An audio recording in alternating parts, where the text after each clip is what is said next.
তবে এইটুকু বলতে পারি যে যদি আপনি আপনার মেয়েকে দেন তাহলে বৌমা না, আমার ঘরের নিজের মেয়ের মতো করে রাখবো।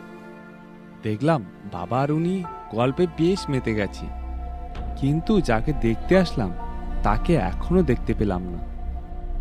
এই যে আমার পুত্র আদি। নমস্কার কাকু। হ্যাঁ হ্যাঁ, ভালো থেকো ভালো থেকো বাবা। তা এখন কি করা হচ্ছে বাবা? না, তেমন কিছু না, তবে বাবার সাথে বাবার ব্যবসাটা চালাচ্ছি। তা কি শুধু বাবার ভরসায় থাকলে হবে? নিজেকে তো কিছু করতে হবে। হ্যাঁ, ওই বাবার ব্যবসাটা পুরোপুরি ধরার চেষ্টা করছি এখন। তা বেশ ভালো।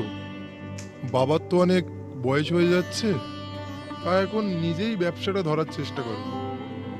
হ্যাঁ, আমি আর কতদিন, তাই ওকে বিয়েটা দিয়ে এবার আমি একটু নিশ্চিন্ত হতে চাই। হ্যাঁ, সে তো ভালো কথা।